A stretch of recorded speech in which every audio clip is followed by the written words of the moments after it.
आपकी आंखों में पानी क्यों भर रहा है बग्गा जी? ये हमारा देश ही नहीं है। ये हमारी भाषा, ये शैली है, ये जो सरकारें आ रही है, ये हमारे सारे संस्कृति और कल्चर को खत्म कर देंगी जो आज है। था उस कुएं में बेटियों को धक्का दे दिया जा रहा था और एक टाइम ऐसा आ गया था कि उसमें नीचे से आवाज आ रही थी, अब किसी को फेंकना नहीं। जिंदगी के सफर से गुजर जाते हैं जो मुकाम, फिर नहीं आते, फिर नहीं आते। गरीबों की हक की लड़ाई लड़ते लड़ते नेताजी अचानक फॉर्च्यूनर में चलने लगते हैं। बग्गा जी, आप ओवर एटीट्यूड वाले हैं, आपके अंदर घमंड भरा हुआ है और आपको ऐसा लगता है कि आप किसी से नहीं डरते हैं, तो ये आप कहीं ना कहीं गलत हैं। जो फैसला धारा 370 का आया उस पर होमवर्क हुआ 1.5 साल तक, बिल्कुल सही रहा।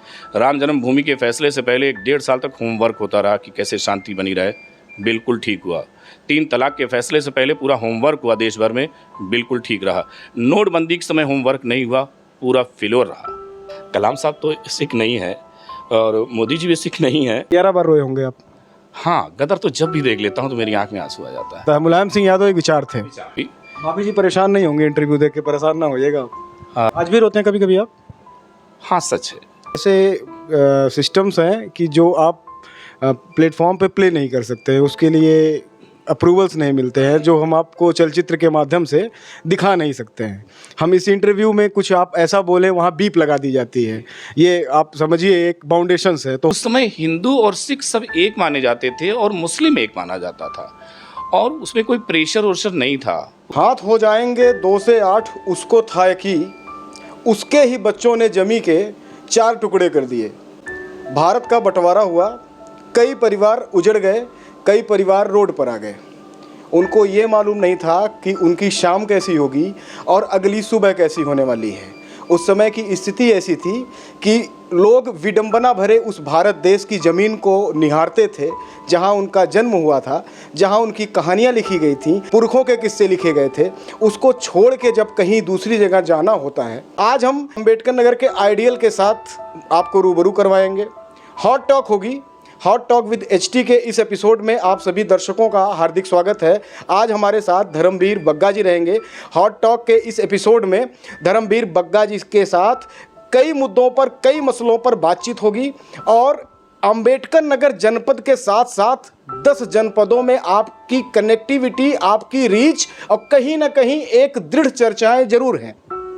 हम उस विषयों पर भी जाएंगे, चर्चाएं करेंगे और एक आपसे वादा ये भी करते हैं कि आपके द्वारा जारी किए गए इस वीडियो में सभी कमेंट्स अगले इंटरव्यू में बग्गा जी से जरूर पूछे जाएंगे और वो जवाब हम लेंगे, ज़बरदस्ती लेंगे, क्योंकि दर्शक हमारे लिए इम्पोर्टेंट हैं और शायद उतने ही इम्पोर्टेंट बग्गा जी के लिए भी हैं। वो क्यों हैं, वो इंटरव्यू के बीच में आपको पता चल जाएगा। एपिसोड में बड़ा कुछ खास होने वाला है आपके लिए। हॉट टॉक विद एचटी के इस एपिसोड में बहुत बहुत स्वागत है। धन्यवाद। बग्गा जी, एक अंबेडकर नगर के एक ऐसे लोकेशन पे हम बैठे हुए हैं जहां आप अल्पसंख्यक भी नहीं गिने जाते हैं, ये सही है?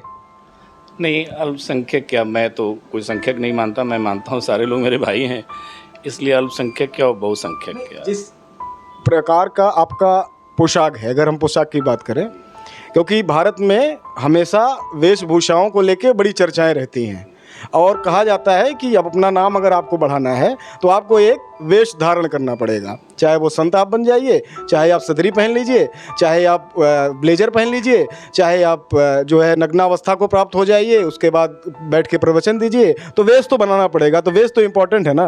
वेश तो इम्पॉर्टेंट है, पर हमको गॉड गिफ्ट वेश है, इसलिए हमको वेश बनाने की कोई ज़रूरत नहीं है।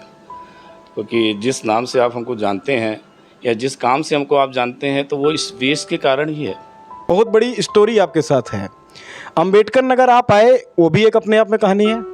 और जब 1947 में हमारे भारत के, जैसा कि हमने इंटरव्यू के शुरुआत में बोला कि उस भारत माँ के लाल ने उनकी ज़मीनों को कई टुकड़ों में बांटने की कोशिश की, वो क्या थी कहानी? उस समय ना हम थे ना हमारे दर्शक थे। हो सकता है कोई हमारे बुजुर्ग दर्शक उस चित्र को देखे हों, उसको महसूस किए हों, लेकिन क्या थी कहानी जो आपने सुना, जो आपने महसूस किया है? देखिए, हमने सुना अपने परिवार से और इतना ज़्यादा सुना और इतना ज़्यादा महसूस किया कि वो मुझे ऐसा लगता है कि हमारे ऊपर बीती है। 47 में जब देश का बंटवारा हुआ, देश का दो नाम हो गया हिंदुस्तान और पाकिस्तान।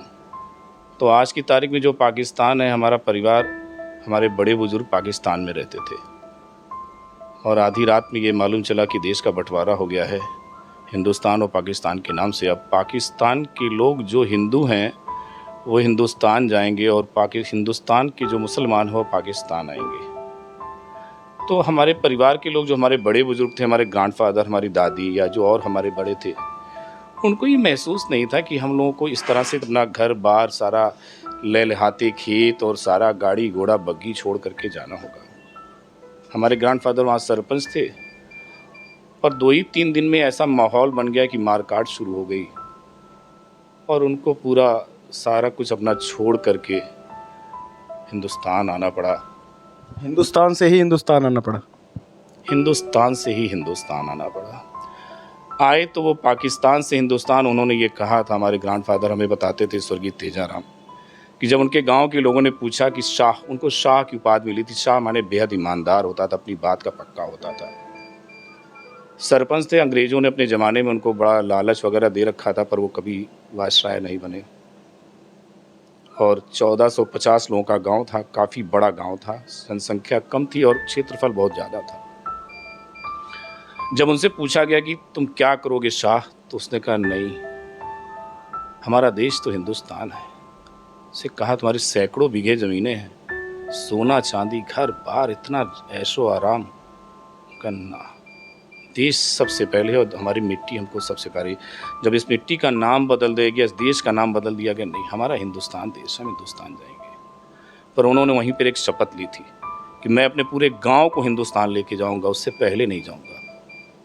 और मेरे ग्रैंडफादर ने 1450 लोगों को, जो उनके गांव के लोग थे हिंदू, उनको हिंदुस्तान लाने का बीड़ा उठाया।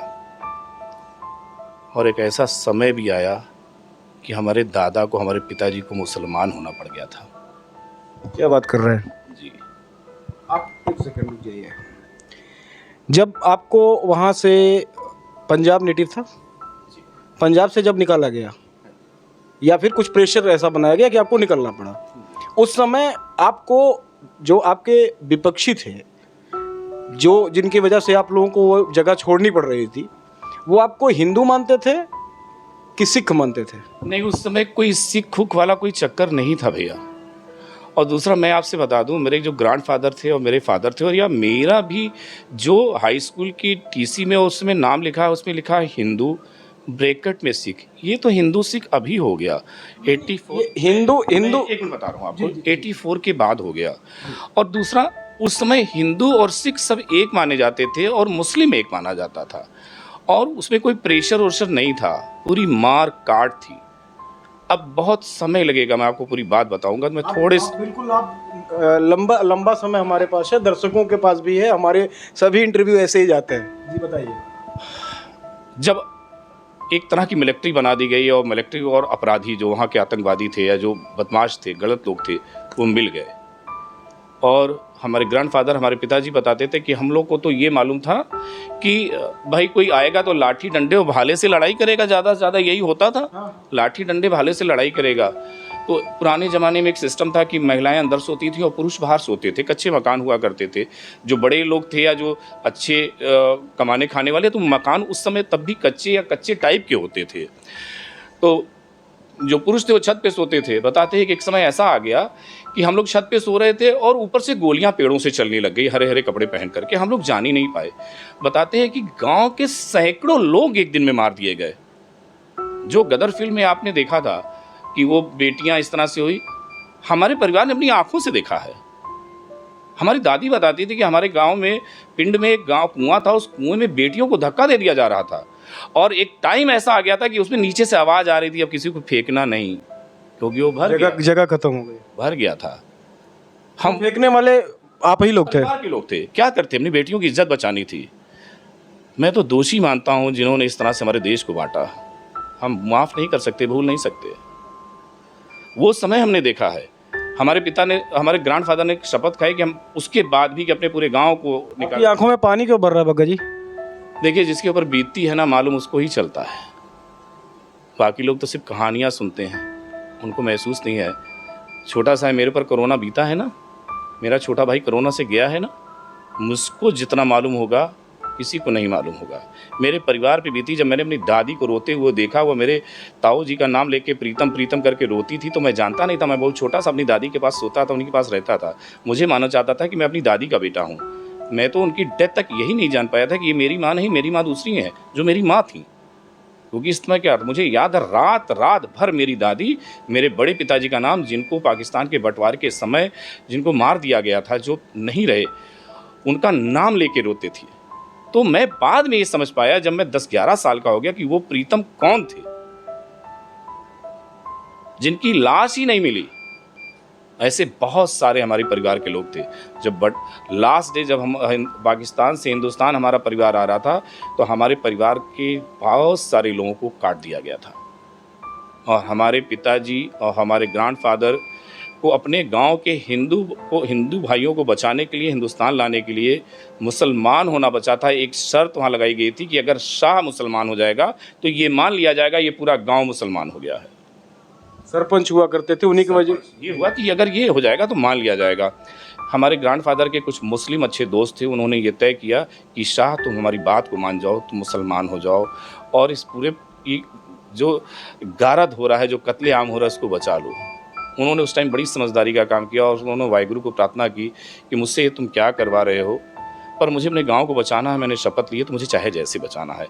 आखिरी दिन जब वो हिंदुस्तान आ रहे थे तो मेरे परिवार को काट दिया गया। मेरी 3 बुआ, हमारे पिताजी, हमारे एक छोटे ग्रैंडफादर बचे थे, बाकी सबको मार दिया गया। और वो अमृतसर आए, फिर उनका जनेऊ संस्कार दोबारा हुआ और अमृतसर से फिर वो टांगा है। हिंदुस्तान छोड़ने के बाद एक नए हिंदुस्तान में प्रवेश जब आपके दादाजी ने किया तो बहुत कुछ छोड़ा था वहाँ पे। यहाँ क्या मिला आप लोगों को? यहाँ मजाक किया गया,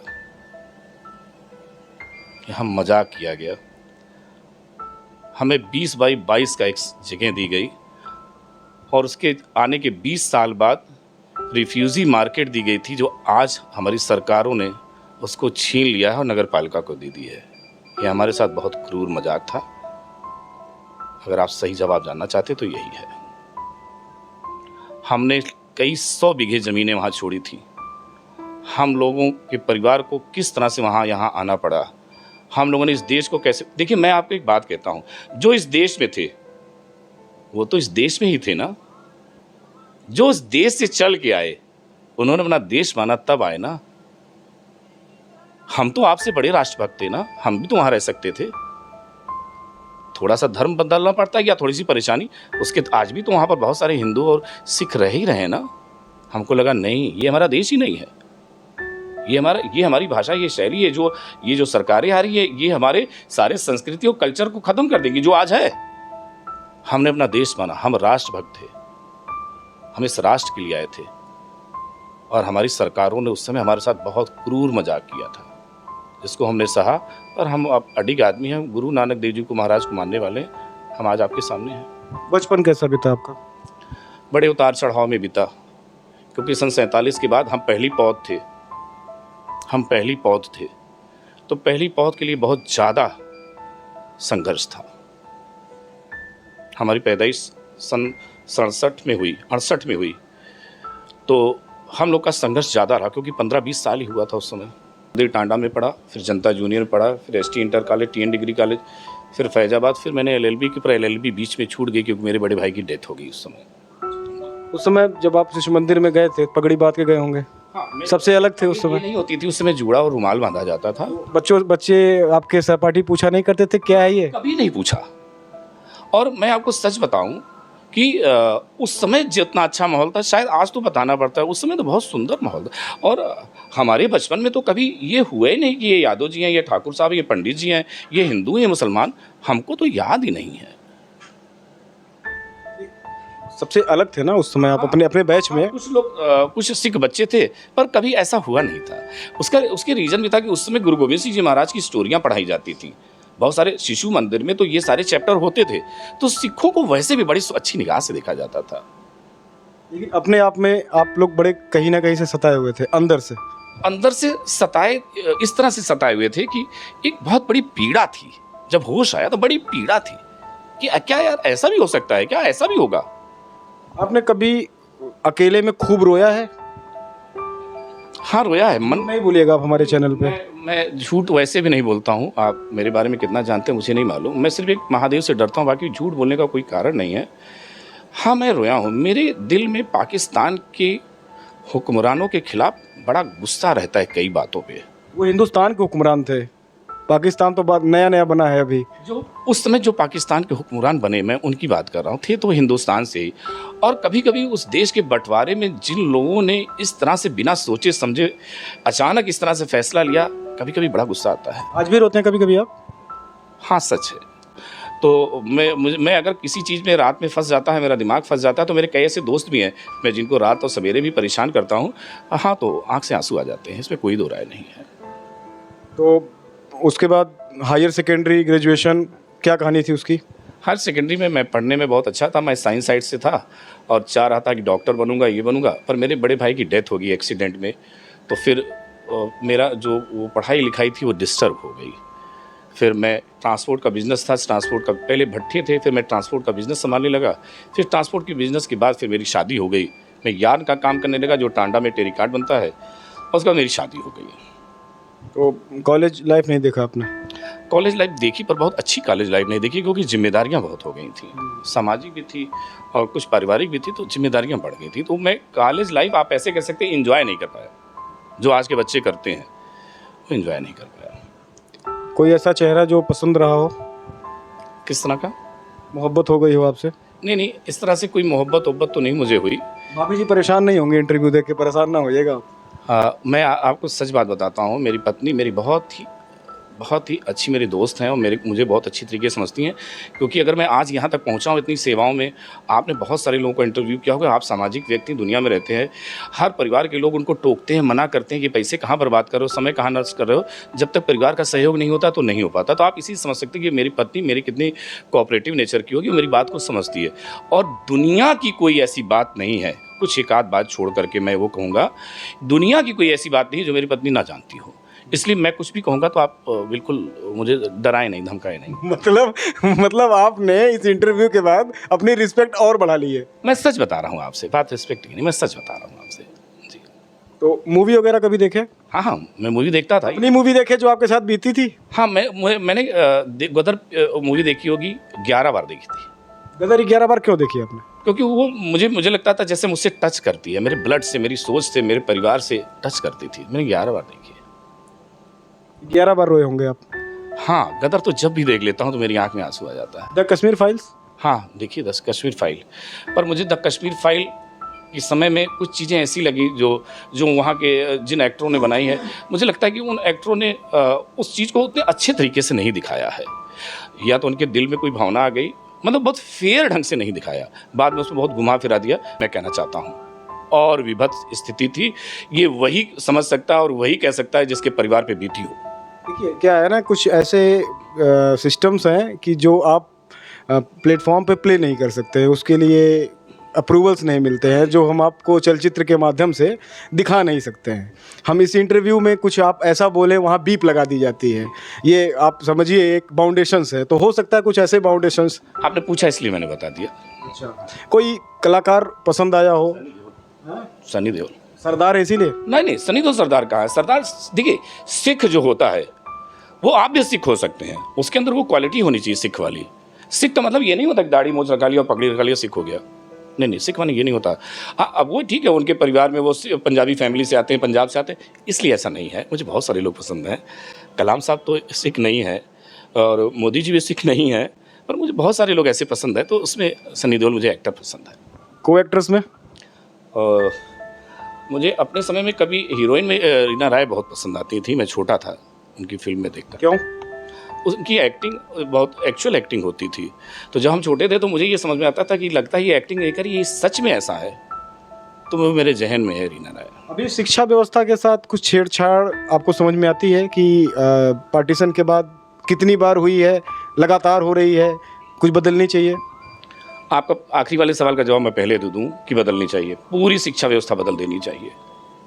ये पुरानी शिक्षा व्यवस्था को बदल करके जब तक एक शिक्षा व्यवस्था नहीं की जाएगी कि अगर आपको आईएएस बनना है और हमको आईएएस बनना है और पढ़ाई करनी है, तो वही पढ़ाई आपकी होनी चाहिए, वही पढ़ाई हमारी होनी चाहिए। दूसरा, शिक्षा सबसे पहले व्यावसायिक होनी चाहिए। ये सिर्फ आप हमको इतिहास, भूगोल, ये सारी चीज़ें पढ़ाते रहें, सिर्फ इससे काम नहीं चलेगा। हमको उसके साथ साथ एक चैप्टर ये पढ़ाया जाए, जैसे चाइना या जापान कंट्री में है, कि जिससे हमारा पेट चलेगा। भारत में तो पढ़ाया जाता है कि कितनी बार आप मारे गए हैं। अब यही सब पढ़ाया जाता है कि वो इतिहास, फला राजा कौन था, ढमाक। अरे ठीक है, वो इतिहास पढ़ाया जाए, पर वो चैप्टर हो, पढ़ाया हमको ये जाए कि हम अपने देश को कैसे आगे ले जा सकते हैं, अपने समाज को कैसे आगे ले जा सकते हैं, अपने लोगों को कैसे आगे, ये पढ़ाया जाए ना।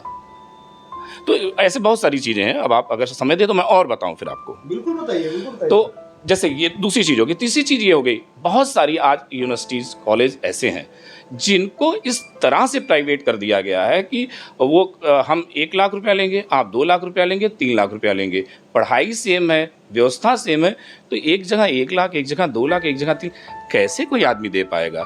गरीब बच्चा कैसे पढ़ पाएगा? उनको आर्थिक आरक्षण दिया जाए।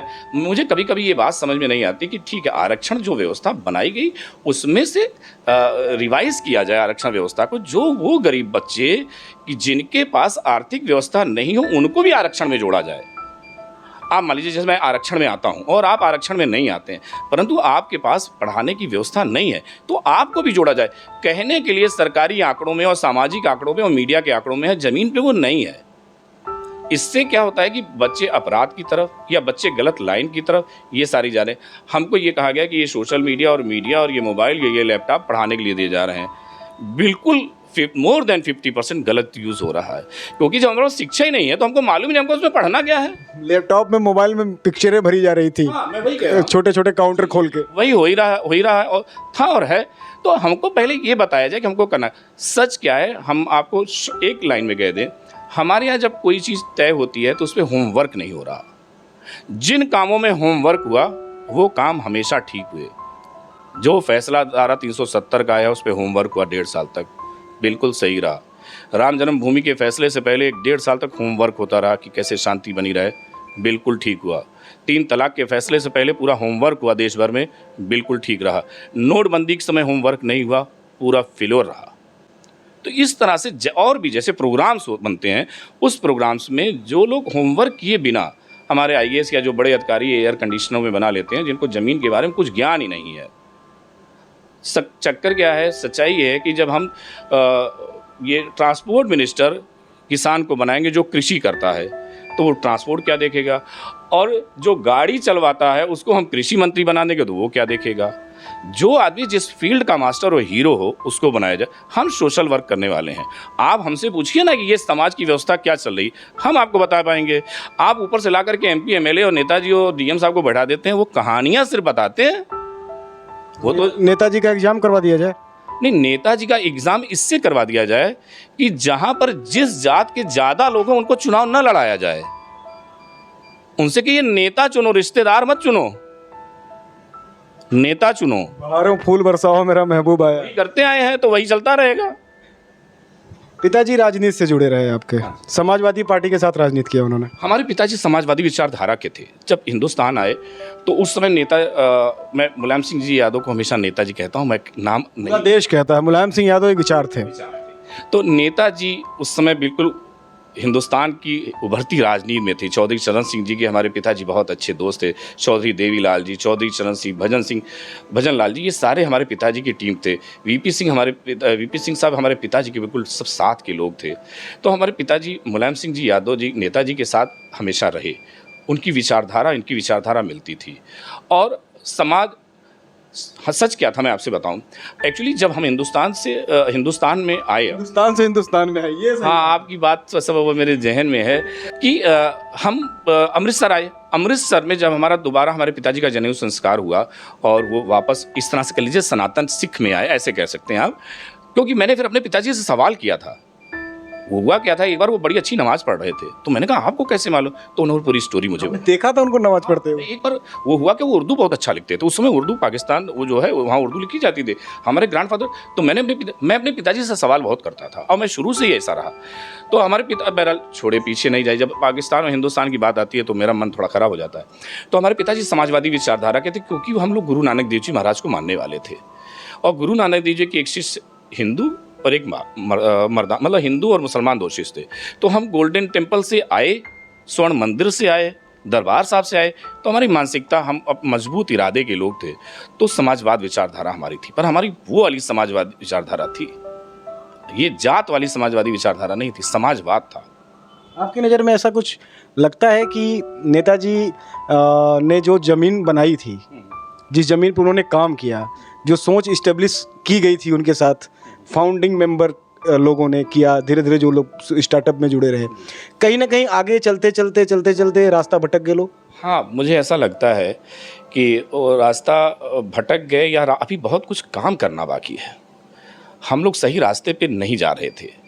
और अगर नेताजी के सपनों को पूरा करना है, आप एक चीज़ देख लीजिए, आज नेताजी की डेथ पे, जब नेताजी इस दुनिया से चले गए, देश के किसी दल का कोई नेता आप बताइए जो उनके लिए ना गया हो और जो रोया ना हो, जिसको अफसोस ना हुआ हो। नेताजी ने सबको राजनीति सिखाई है। हाँ, सिखाई है ना। अति जैसे उनसे जो उम्र के बराबर थे, साथ के थे, तमाम दलों में थे, तो मैं इसलिए कह रहा हूँ कि हम विचार नहीं बन पा रहे हैं, हम नेता तो बन जा रहे हैं, विचार नहीं बन पा रहे हैं। तो अगर नेताजी के सपनों को पूरा करना है तो विचारों को बनाना पड़ेगा, विचारों, पार्टी के साथ साथ विचारों को फैलाना पड़ेगा। जैसे मैं अपनी बात करता हूँ, मुझे कोई आदमी आकर्षित नहीं कर सकता इस तरह से कि वो बड़ा आदमी है वह, या उसके साथ ये पोर्टफोलियो, कुछ नहीं, वो विचारशील व्यक्ति है, वो छोटा सा एक प्राइमरी का प्राइवेट स्कूल का टीचर है और उसके अंदर विचार है, वो मुझे आकर्षित कर सकता है, वो मुझे दबाव मेरे ऊपर बना सकता है। आप इस तरह की बातें कर रहे हैं, आप बना सकते हैं दबाव मेरे ऊपर, मेरे विचार दिल पे प्रभाव डाल सकते हैं, पर कोई आदमी जिसका विचार नहीं है, कोई इस तरह का एक कैरेक्टर नहीं है, तो नहीं बना सकता। तो मुझे ऐसा लगता है कोई बड़ा, एक बहुत बड़ा काम करने के लिए विचार लेके चलना पड़ेगा। तो मुझे लगता है कहीं ना कहीं हम अभी जिन पार्टी की आप बात करें, वो पार्टी शायद उस पर और आगे बढ़ना, काम करना बाकी है। आपके एफबी पेज पे एक हमने कमेंट देखा था आज के 2.5 साल पहले लगभग, उसमें लिखा था किसी एक व्यक्तित्व ने कि बग्गा जी आप ओवर एटीट्यूड वाले हैं, आपके अंदर घमंड भरा हुआ है और आपको ऐसा लगता है कि आप किसी से नहीं डरते हैं, तो ये आप कहीं ना कहीं गलत हैं। नहीं, वो भाई किस विचार से उसने मुझे देखा मुझे नहीं मालूम, हम कहीं से ओवर एटीट्यूड वाले नहीं है और ना हमारे अंदर कोई घमंड है, बस एक हमारे अंदर एक प्रॉब्लम है, स्वाभिमानी है। और मुझे लगता है कि अभिमान तो कहीं से अच्छा नहीं, पर स्वाभिमानी होना कहीं से बुरा नहीं है। अपने दृष्टि से घमंड और स्वाभिमान में कितना अंतर देखते हैं आप? ज़्यादा अंतर है। स्वाभिमानी ये है कि आप आए, मैंने आपको सम्मान से बैठाया, आपको प्यार से पानी पूछा और आप मेरे से साथ सम्मान से बात कर रहे हैं और मैं आपसे साथ सम्मान से बात कर रहा हूँ, ये एक स्वाभिमान के अंदर आया। आप आए और मैंने आपको सम्मान से बैठाया और आप एक लिमिट क्रॉस करके मेरे साथ बदतमीजी करने लगे, तो मैंने आपसे कहा कि भाई अब आप जा सकते हैं यहाँ से। हमारे बहुत सारे कमेंट लोगों को याद रहते हैं, वो तो एक कमेंट था। हाँ, आपकी बात ये सही, मैं किसी से डरता नहीं हूँ, उसका ये मेरा कहने का मतलब नहीं था। मैं ईश्वरवादी आदमी हूँ। मैंने आपसे कहा ना कि मेरे ऊपर आदमी प्रभाव ऐसा नहीं बना पाएगा, तो बस उसका मेरा कहने का जो तात्पर्य है वो ये, बस ये हो सकता है वो बेचारा जो बंदा हो उसका मेंटल लेवल मेरे मेंटल लेवल के बराबर ना हो, इसलिए ना समझ पाया। जैसे आप मेरी बात को समझ रहे हैं, हो सकता है कोई आदमी ये ना समझ पाए। बात सिर्फ इतना है, किसी व्यक्ति के अंदर स्वाभिमान होना कोई बुरा नहीं है, अभिमान होना बहुत गलत बात है। देखिए, पॉलिटिकल पर्सन जो होते हैं वो जनता के बीच जाते हैं, हाथ जोड़ते हैं, वोट मांगते हैं, जीतते हारते हैं, ये लोकतंत्र का मामला है। एक जिस जनपद में और इसी जनपद की हम बात ना करें, लगभग 10 जनपदों में जो हमारी टीम के द्वारा सर्वे है, आपके कार्यशैली पर जो मीडिया रिपोर्ट्स तैयार हुई है उसमें जो हमने पढ़ी है, आप इंटरनल पॉलिटिकल पर्सन बहुत बड़े हैं और इंटरफेयर बड़ा ज़बरदस्त करते हैं। ये गिराने उठाने का क्या मामला आपने कब सीखा कि उनको गिरा दिया जाए, उनको उठा दिया जाए, कि ये फर्जी में चल रहा है ऐसे ही? नहीं, ये फर्जी में, मैं किसी को गिराने उड़ाने का काम नहीं करता। मेरा काम हमेशा उठाने का है कि मुझे ये मालूम है जब मैं आपको उठाऊंगा, सब करके ऊपर करूँगा तो मैं भी आगे बढ़ूंगा। मैं गिराने वाला काम नहीं करता, गिराने वाला काम लोग कमज़ोर करते हैं। बस मेरा एक काम क्या है कि मैं जिससे मित्रता निभाता हूँ उसके लिए सब कुछ करने के लिए तैयार रहता हूँ। तो बस इसको हो सकता है कभी कोई आदमी ये समझता हो कि गिराने की बात, यद्यपि मैं कभी इस चीज़ों में नहीं पड़ता। मेरा काम है अपने लोगों का साथ देना और अपने लोगों को जितना ज़्यादा ऊपर ले जा सके उसके लिए पूरी मेहनत करना, ईमानदारी से करना। और मैं कभी किसी से ना धन लेता हूँ ना समय लेता हूँ, मैं अपने हिसाब से जो मेरी व्यवस्था थी वो करता हूँ। 2 पड़ले हैं तराजू के, बराबर वेट हो गया है, तो एक में आप 100 ग्राम निकाल लीजिए तो गिर जाएगा ना बगल वाला? नहीं, एक में 100 ग्राम हम तब निकाल लेंगे भैया कि जब हम ये देखेंगे इन दोनों में से हमारा अपना कौन है, अपना द सेंस हमारे समाज, हमारे राष्ट्र के लिए कौन सा हित है और इसमें कौन भाई दोनों में से 10-10 नंबर बराबर संभव नहीं हो सकते। बाय द वे कभी ऐसा हो जाता है, पर नंबर 10-10 पूरे नहीं होते जब दो ही आदमी को मिलना है। तो हम ये देख लेते हैं कि हमारे राष्ट्र के लिए, हमारे समाज के लिए, हमारी आइडियोलॉजी के लिए कौन आदमी सेट पड़ता है। आप अचानक से व्यापार आज भी करते हैं आप, ये समाज सेवा लगातार करना शुरू कर दिया है। जैसे समाज सेवा का विस्फोट आ गया हो, लोग आपको कॉपी करने लगे, लोग आपके जो है विचारों को कॉपी करने लगे। आपको देख के कई संगठन बना दिए गए जो बेटियों की शादी करा रहे हैं, आपको देख के कई संगठन बना दिए गए जो मुफ्त प्याऊ की व्यवस्था कर रहे हैं। आपको देखकर कई लोग ऐसे भी हो गए जो घर घर जाके पूछ रहे हैं मैया वृद्धा पेंशन मिल रही है ना। तो ये बताइए, ये कहाँ से अचानक दिमाग में आपके आ गया कि अब ये कर दिया जाए? देखिए मैं आपको बताऊं, ये मेरे ब्लड में है, मेरे जीन्स में है। जान लीजिए, मैं जिस काम को करता हूँ पूरे जुनून से करता हूँ। मैं जब पढ़ाई कर रहा था तब भी जुनून से कर रहा था, जब पॉलिटिक्स में आया था तब भी। आपने अभी कहा कि मैं पॉलिटिक्स में था और नेताजी का नाम आपने लिया। मैं राष्ट्रीय महासचिव हुआ करता था यूथ का यहाँ। आप बताइए 10 जिले में कोई राष्ट्रीय लीडर था? मैं कम 10 जिला बता रहा हूँ, पूर्वांचल में कोई नहीं था। तो जब मैं कोई काम करता हूँ तो पूरे जुनून से और श्रद्धा से, ईमानदारी से करता हूँ। आप हमेशा जिस काम को बहुत श्रद्धा, ईमानदारी और जुनून से करेंगे, आप हमेशा तरक्की करेंगे। तो जब मैं उससे इसमें आया तो मैं उस समय, अब आपने सवाल किया तो मैं आपको पूरी बात बताता हूँ। सन 2000 के समय में अपराध का राजनीतिकरण बहुत तेज़ी से हो रहा था। सफ़ेद जूता चला था उस समय, जिसको स्पोर्ट्स शू कहा जाता। आप तो बड़े महंगे आ गए, उस समय 1000-1500 में बढ़िया जूता मिल जाता था। सफ़ेद जूता और कुर्ता और पैजामा और नई गाड़ी उस समय क्वालिस आई थी, वो क्वालिस गाड़ी, और ये लेकर के लोग शुरू हो गए। तो लिखा जाता था युवा नेता। ये एक फैक्ट्री बनी थी। और वो 5-7 सालों में जो आप फैक्ट्री करें, फैक्ट्री हो गई। तो हमारे सामने भी युवा नेता लिखा जाता था। मुझे लगा यार ये तो इन जनरल हो गया। अब जब 2003 में मैंने नेताजी जाके रिक्वेस्ट की कि मैं अब सक्रिय राजनीति से विरक्त होना चाहता हूँ और समाज सेवा करना चाहता हूँ, ये मेरा मिशन है, जब उन्होंने मुझे आशीर्वाद दिया, मैं उसी दिन बदल गया पूरा। और मैंने ये कहा, आने वाले समय में लोग अपने को समाज सेवी लिख करके फ़ख्र करेंगे। आप विश्वास करिए, सन 2010 तक लोग मजाक करते थे, मजाक उड़ाते थे। 5 साल, जब 5वां साल हमारा बेटियों की शादियों का था और मेरे पास धन ख़त्म हो गया बिल्कुल। मैंने अपनी बेटी मेरी बेटी उसी समय पैदा हुई थी, छोटी सी थी, और उसका जो FDR बना था उसको तोड़वा करके मैंने शादियां करवाई थी। कभी मैं आपको उसका इतिहास बताऊंगा। तो उस समय एक ऐसा मजाक बन गया था हम लोगों का, अरे ये क्या करेंगे, ये है, ये वो है, ये ऐसा है, वैसा है। पर मैं जुनून वाला आदमी था, आगे बढ़ने वाला। मैं पीछे तो रुकना और पीछे हटना तो सीखा ही नहीं था। और वो सन 2013-14 आते आते, आज आप फेसबुक पे चले जाइए, सोशल मीडिया पे चले जाइए, या आप पेपर में चले जाइए, तो सबके सामने समाज सेवी फर्क से लिखा जाता है और लोग लिखते हैं।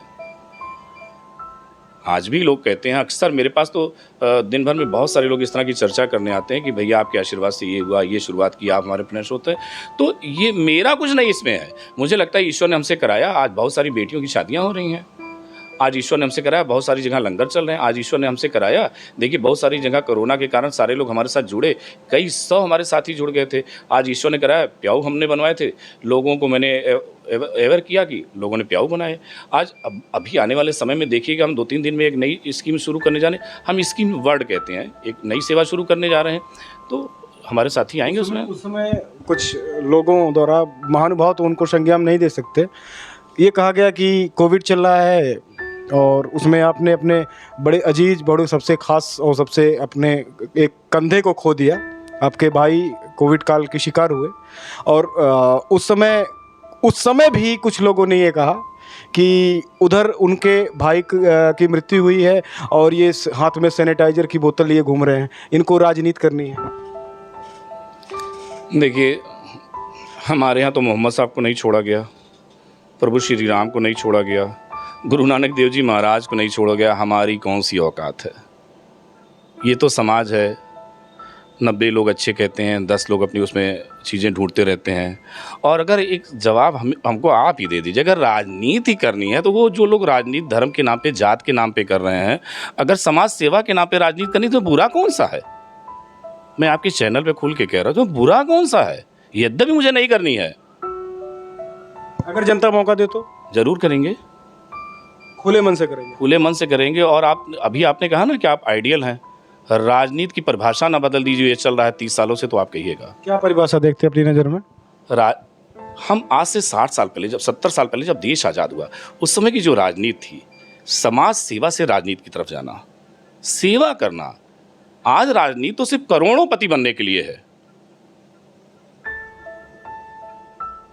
आज की राजनीति तो करोड़ोंपति बनने के लिए है ना, MP MLA बनने के लिए है। हम आपसे वादा करते हैं आप चैनल से, अगर कभी ईश्वर ने हमको मौका दिया, जिम्मेदारी से कहिएगा सर, हम पूछने आते हैं। हम सर गैर जिम्मेदार आदमी ही नहीं हैं। अगर हम गैर जिम्मेदार होते तो शायद ईश्वर आज तक हमको यहाँ पहुँचाता ही ना।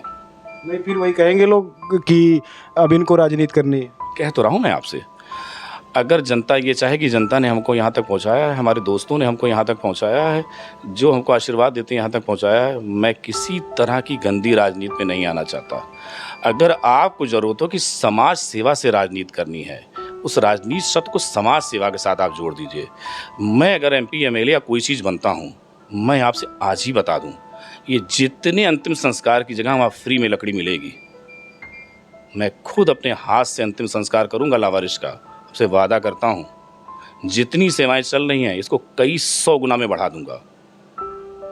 मुझको पेंशन और वो कमीशन की कोई ज़रूरत नहीं है, इसलिए ज़रूरत नहीं। मैं आपको रीज़न बता दूं, मैंने इस कोरोना में वो देख लिया है जो लोग समझ नहीं पा रहे हैं, बस और कोई बात नहीं है। मैं इसलिए आपसे कह रहा हूं कि मैं राजनीति की परिभाषा आज की राजनीति की परिभाषा बदल दूंगा। कोरोना में शायद ये आपने देख लिया है कि कुछ नहीं है। कुछ नहीं है, आप विश्वास करिए, बिल्कुल कुछ नहीं है।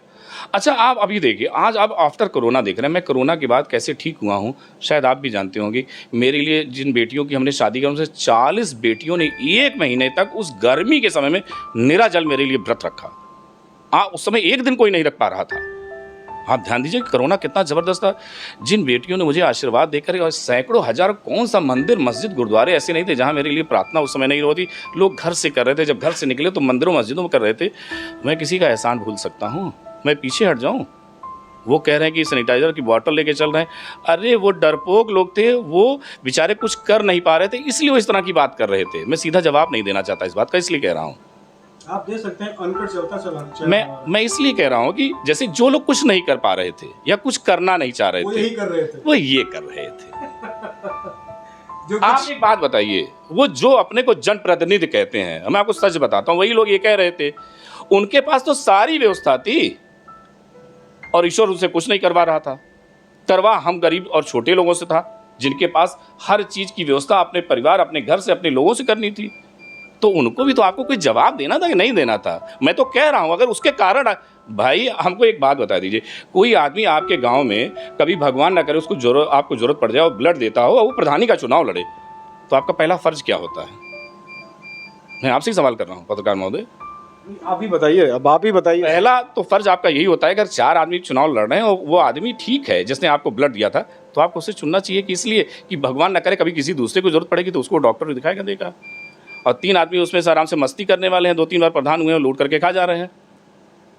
तो समाज सेवा से वो राजनीति में आया रहा ना, तो क्या बुराई क्या इसमें है? आप बताइए, जयप्रकाश नारायण, आप अंबेडकर जी, लोहिया जी, ये सारे अपने समाज, भाई अंबेडकर जी ने अपने समाज के लिए सेवा की, लोहिया जी ने सारे पिछड़े और जरूरत जो भी उस समय दबे लोग थे उनके लिए सेवा की, और राजनीति में इसमें बुराई क्या है? आप समाजवादी पार्टी में सक्रिय रूप से जाएंगे? ना, अपनी पार्टी बनाएंगे? ना, मैं किसी पार्टी में नहीं जाऊंगा, ना मैं किसी पार्टी में हूँ, ना मैं किसी पार्टी में जाने की मेरा कोई वो है। पार्टी किसी को जरूरत होगी तो वो बताएगा। ये तो आपने बड़ी गहरी बात बोली। हाँ, हम क्यों जाएंगे बताइए आप? हमने तो कहा अगर आपको जरूरत होगी तो। आप ब्रांड बनना चाह रहे हैं? नहीं, ब्रांड हम क्या बनना चाह रहे हैं? हम ये कह रहे हैं, अगर जैसे होता क्या है, जैसे मान लीजिए कोई भी चुनाव आता है तो आपको जरूरत होती है ना किस तरह के आदमी को जिताना है। तो अगर आपको ये लगता है कि अब इस तरह के आदमी को अब राजनीति में लाना चाहिए, समाज सेवा की राजनीति में लाना चाहिए, तो आप बताइए, फिर हम उस पर विचार करके हाँ या नाम जवाब देंगे। पर हमें जवाब दे सकते हैं, अगर हमको पसंद आया, वो सामयिक परिस्थितियां समझ में आई तो हम करेंगे। आज के समय में जिस तरह की व्यवस्था बन गई है, जिस तरह से नेता आराम से 8 बजे के बाद फ़ोन नहीं उठाता, सुबह 10 बजे 11 बजे से पहले फ़ोन नहीं उठाता है, जिसको आपने इसीलिए चुना है कि हमारी परेशानियों को हल करे, हमारी जो सरकार की व्यवस्था और सुविधा आती है उसको करे, और जो अराजकता अधिकारी और कर्मचारी फैला रहे हैं इसको दूर करने में हमारे साथ खड़ा हो। अगर आप चाहते हैं कि ये जो हमने जात और धर्म के नाम पे चुना था, पार्टी के नाम पे चुना था, ये व्यक्ति की बजाय ये व्यक्तित्व चुना जाए, जो व्यक्तित्व हमारे काम आता है हमेशा दिन रात, तो ठीक है ना। ये आपको पहले विचार करना है। हम वैसे भगत जी, जनता ने विचार भी कर लिया है और हम घूमते हैं रोज, हमारा काम है जनता के बीच में घूमने का। वो शायद कुछ ऐसे बिंदु हैं कि आपसे कह नहीं पा रही है, आप एक बार इशारा देके देखिए, पूरा माहौल खड़ा है आपके लिए। देखिए, ये आपका बड़प्पन है, जनता का प्यार है, लोगों का प्यार है मेरे प्रति। मैं आपसे खुल करके कह रहा हूँ, अगर कभी हमको ईश्वर ने मौका दिया कि तुमको ये भी सेवा करनी है, तो आप विश्वास करिए, जिस दिन एक MP लावारिस लाश का अंतिम संस्कार करते या MLA, या मैं पद का नाम नहीं ले रहा, मैं जानबूझ के सिर्फ एक पद का नाम इंगित आपको कर रहा हूँ, कोई भी चीज़ कि लावारिस लाश का अंतिम संस्कार करते हुए या लंगर पे खड़ा होकर लंगर बांटते हुए नजर आएगा तो पूरी दुनिया देखेगी। एक चीज़ हमको नहीं समझ में आती, हमने खुद देखा है, महसूस किया है, ये गरीबों की हक की लड़ाई लड़ते लड़ते नेताजी अचानक फॉर्च्यूनर में चलने लगते हैं, और वो गरीब वहीं रोड पे मिले होते हैं कि भैया हमारे इस दवाई के पर्चे पे डॉक्टर साहब ने पता नहीं कौन सी दवा लिख दी है। अब देखिए, आप हमसे जानबूझ के ना समाज सेवा के बजाय दूसरी तरफ डाइवर्ट कर रहे हैं। ठीक है, आप सवाल करें तो हम जवाब देंगे उसका। देखिए, वो जो जनता है वो चुनती ही उनको इसीलिए है। जब वो व्यक्तित्व को चुने तब तो ठीक है, जब वो जात और बिरादरी के नाम पर रिश्तेदार को चुनती है तो फिर वो तो होना ही है, इसमें ये पूछने का। वैसे भी रिश्तेदार सबसे बाद में आते हैं। हाँ, तो फिर वाले रिश्तेदार तो बाद ही में आएंगे, उन्होंने चुना है ना, वो तो बाद में ही आएंगे, पहले वो अपनी व्यवस्था देखते हैं। इस लोकसभा के चुनाव में, फिर विधानसभा के चुनाव में कुछ उथापथल करने का व्यवस्था बनाया है अंदर से ही सही? नहीं, वो स्पष्ट है, उसमें कोई वो नहीं। हमारा जो भी मित्र चुनाव लड़ता है, कोई भी मित्र चुनाव लड़ता है तो हम जरूर उसकी पूरी मदद करते हैं। देखिए, राजनीति थोड़ी सी हमने किताबों में पढ़ी है और रहते हैं समाज में, दो चीज़ें होती हैं, एक जनता से जुड़ी हुई, एक प्रेशर ग्रुप। मुझे लगता है कि आप प्रेशर ग्रुप बना के काम करते हैं। नहीं, हम एक्चुअली हम बेसिक जनता के बीच रहते हैं ना, हम ज़मीन वाले आदमी हैं। हमको ये मालूम है, जो आदमी आज सामने आके हमारे खड़ा हुआ है, जो बता रहा है कि भैया हम विधवा हैं, जो बहन आकर के हमको बताता है, जैसे आज सुबह हम 11 से 12 सुबह लोगों से मुलाकात करते हैं। आप कभी 11 से 12 हमारे साथ खड़े हो जाइए तो आप कहोगे किसी नेता के पास तो यार ये लोग नहीं जाते हैं। हमारे पास जो आती है, जो बेटियों की शादियाँ या जो ज़रूरतमंद वो लोग आते हैं, उनकी अगर आप दुविधा और परेशानियाँ सुनेंगे तो आप सोशल सिस्टम में PhD कर लेंगे। आप जो प्रेशर की बात कर रहे हैं, हम अगर आप नेता हो गए तो आपके ऊपर वो प्रेशर बनाते हैं कि फला आदमी वहाँ विडो है और उसका काम नहीं हो रहा है, आप फला प्रधान जी का काम दिन रात करते रहते हैं, तो इसको आप प्रेशर में ना लें, इसको आप इसमें लें कि हमको ये मालूम है कि फला गांव में जो 5 लोग हैं वो उन चौधरी साहब से ज़्यादा ज़रूरतमंद हैं। अच्छा लिखते हैं आप, बहुत लिखा है आपने। शायरी भी लिखा कभी? शायरी नहीं लिखा, पढ़ता हूँ, आनंद लेता हूँ शायरी की। कुछ 4 लाइन जो नहीं, रियली नहीं, शायरी नहीं लिखता मैं, पढ़ता हूँ। किसी की पढ़ के याद हो? अब मैंने कल एक लाइन पढ़ी थी, अगर कही तो मुझे बहुत पसंद है, मैं पढ़ के आपको सुना दूँ अपने मोबाइल में। निकालिए। हाँ, मैंने कल ही लिखी है और आज मैं बल्कि जो सेवा कल शुरू करना चाह रहा था तो मेरे मन में आया, मैं उसको जरूर, पर ईश्वर जाने कैसे आज आपसे मेरी ये बात हो रही है और मेरे मुंह से ये बात निकलने जा रही है। मुझे मालूम नहीं ईश्वर मुझसे क्यों ये बात निकलवा रहा है, और उसको मैंने स्क्रीनशॉट किया था, तो मैं आपको अभी बताता हूँ। ये सिर्फ हंगामा खड़ा करना मेरा मकसद नहीं, मेरी कोशिश है कि ये सूरत बदलनी चाहिए। आपने जो भी कहा ना कि हंगामा खड़ा करते हैं और ये करते हैं, ऐसा कुछ नहीं करते हैं, मेरी ये कोशिश है। रियली मैंने कहा ना, ईश्वर जाने ये कहाँ से आपसे मेरी बात हो गई, और आप विश्वास कर लीजिए, कल रात से लाइन मेरे जहन में कम से कम 100 बार गूंजी है। होता ना, रात में अगर कोई चीज़ आप पढ़ लीजिए तो सुबह आपके दिमाग में रहती है, और सुबह अगर आपके दिमाग में रहती है तो दिन भर वो चलती रहती है। ये मेरे दिमाग में चल रही थी, और ये दुष्यंत कुमार जी की लिखी हुई है लाइन, तो मेरे मन में आता था कि हो सकता है वो। आपको मैं एक बात बताऊं, ऐसा क्यों महसूस होता है लोगों को, जो ईश्वर हम लोगों से काम करवा रहा है वो काम हम लोगों को तो बहुत छोटा लगता है कि ईश्वर करा रहा है, हम कर रहे हैं, पर जो कुछ लोग यहाँ पर हैं उनको बहुत बड़ा लगता है। आपने भी क्या बड़ा काम है, बड़ा काम होगा, ईश्वर जाने बड़ा काम करवा रहा है, वो हम लोग कर दे रहे हैं, तो वो कुछ लोगों को ये लगता है कि ये हमारी राजनीति में या हमारी व्यवस्था में दखल हो रहा है, हंगामा हो रहा है। यद्यपि ऐसा कोई हमारा मतलब नहीं, मकसद नहीं है। हमारा मकसद सिर्फ यही है कि ये व्यवस्था, मतलब ये सोच जो है बदलनी चाहिए। गाना कोई पसंद है? हमको गाने तो पुराने गाने सारिका सिंह के पसंद हैं। 2 लाइन हो सकती है? अब मैं गा के तो नहीं बता पाऊंगा, पर एक लाइन आपसे बातचीत करते हुए लग रहा है कि आप बड़े अच्छे गायक भी हैं, एटलीस्ट बाथरूम सिंगर ही सही, लेकिन गाते बड़ा जबरदस्त हैं। जिंदगी के सफर से गुजर जाते हैं जो मुकाम, फिर नहीं आते, फिर नहीं आते। नई जनरेशन बड़ी मोहब्बत करती है आपसे और आइडियल हैं आप। एक संदेश क्या देना चाहते हैं? मैं नई जनरेशन को संदेश देना चाहूँगा, आज की ये गंदी राजनीति से बाहर आए, धर्म और जात की राजनीति से बाहर निकल करके सोशल सिस्टम में जो फिट बैठता हो, जो उनको तरक्की दे सकता हो, जो उनके भविष्य को बना सकता हो, जो राष्ट्र को मजबूत बना सकता हो, उनको चुने। एक हमारे सेक्शन में, इस इंटरव्यू के सेक्शन में 2 आपको विकल्प दिए जाएंगे, एक को चुनना होता है, दोनों को नहीं चुनना चाहते हैं या फिर दोनों को चुनना चाहते हैं, ये भी ऑप्शन है, स्किप करना चाहते हैं, ये भी ऑप्शन है। तो शुरू कर दिया जाए। हाँ जी। अगर आपको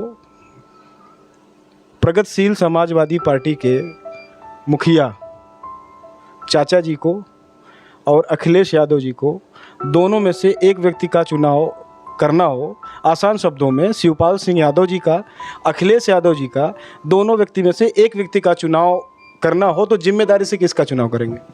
आदरणीय अखिलेश यादव जी का, क्योंकि मेरे बहुत अच्छे मित्र रहे हैं वो। ये तो फिर आप वही वाली बात कर दी है कि मित्र की वजह से आपने वोट दबा दिया, फिर आप वही जनता को कह रहे थे कि वो अपने रिश्तेदार, वही अभी आप तो जनता के ऊपर कह रहे थे ना कि वो आपके रिश्तेदारों को। जी, मैंने आपसे कहा ना 10 नंबर दोनों को नहीं दे सकते ना कोई रीजन तो होगा ना उसमें।